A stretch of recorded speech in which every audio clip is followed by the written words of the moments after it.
Imagine a love so intense that it ends in murder. This is the detailed summary of Porphyria's Lover by Robert Browning. Robert Browning's Porphyria's Lover is a dramatic monologue that delves into the themes of love, obsession, power, and madness. Written in the Victorian era, the poem presents a psychological study of a deeply disturbed speaker who murders his lover in an attempt to preserve a perfect moment of love. The entire poem is narrated from the perspective of the unnamed speaker, who recounts the events of a single stormy evening when his lover, Porphyria, visits him. As the poem progresses, the speaker's unstable mental state becomes increasingly evident, culminating in the chilling act of murder. The poem begins with a vivid description of the storm outside. The imagery of the sullen wind that tore the elm tops down for spite and did its worst to vex the lake immediately establishes an ominous and unsettling mood. The storm is not merely a backdrop but seems to reflect the speaker's turbulent emotional state. The words spite and vex suggest a sense of malevolence, as though nature itself is mirroring or foreshadowing the darkness within the speaker's mind. Inside the cottage, however, there is a stark contrast. The warmth of the fireplace and the arrival of Porphyria bring light and comfort. She enters the cottage and shuts out the cold, almost as if she is bringing life into an otherwise dead environment. This contrast between the storm outside and the warmth inside sets the stage for the psychological conflict that follows, the clash between love and destruction, tenderness and violence. Porphyria, described with a sense of grace and delicacy, moves through the cottage with a purposeful tenderness. She removes her cloak, unties her bonnet, and lets down her damp hair, a detail that becomes significant later in the poem. She then approaches the speaker and sits beside him, taking his cheek and resting his head on her bare shoulder. Her actions suggest familiarity and affection, reinforcing that there is an established intimacy between them. Porphyria speaks to the speaker, though the poem does not specify what she says. However, it is clear that her words express love and devotion. The speaker, at this moment, remains unresponsive, silent and passive, overwhelmed by emotions he cannot articulate. Instead of reciprocating her warmth, he sits motionless, consumed by his own thoughts. This inaction hints at the internal conflict he is experiencing, a mixture of love, frustration, and an unspoken desire for control. As the speaker observes Porphyria's affectionate gestures, he begins to interpret them in a way that justifies his impending actions. He convinces himself that Porphyria worshipped him in that moment, that she had finally given herself to him completely. However, he also believes that she has been unable to do so before due to external constraints, perhaps societal expectations, family obligations, or class differences. He sees her love as something fleeting, something that might not last beyond this perfect moment. In his mind, Porphyria is torn between her passion for him and the expectations of the world outside. The phrase, too weak, for all her heart's endeavor, suggests that he views her as struggling against forces beyond her control. He believes that she does love him, but she is not strong enough to defy the world and be with him fully.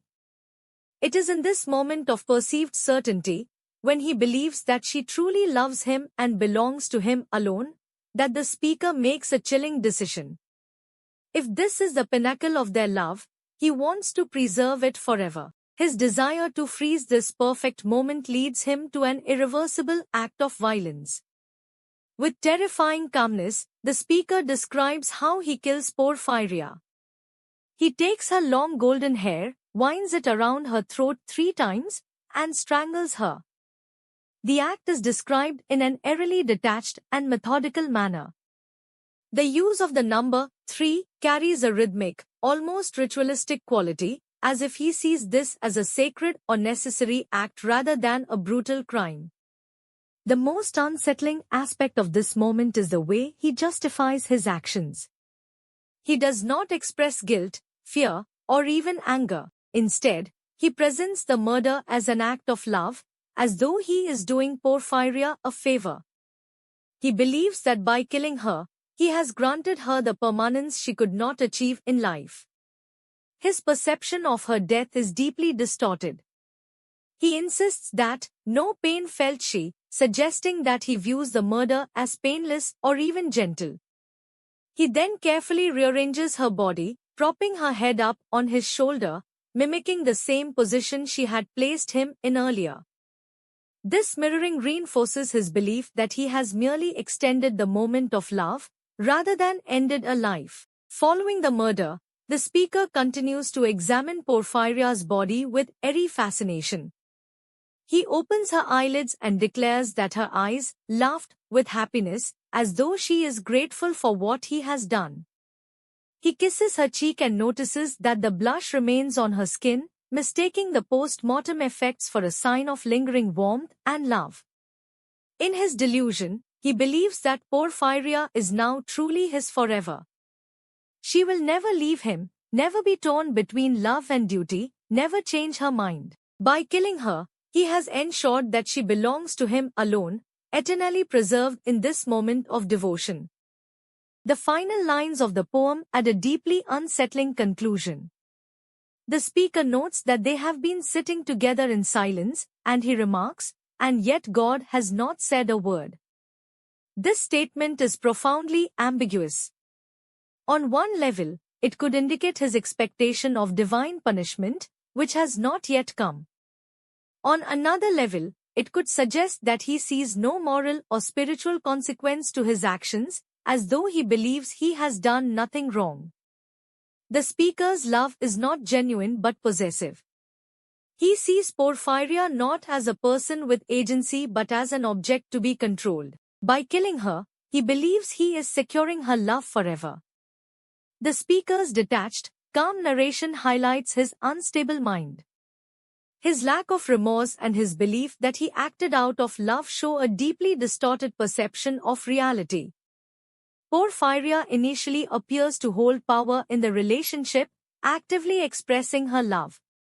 However, the speaker reverses this dynamic by taking ultimate control over her body, her fate, and even the narrative of their love.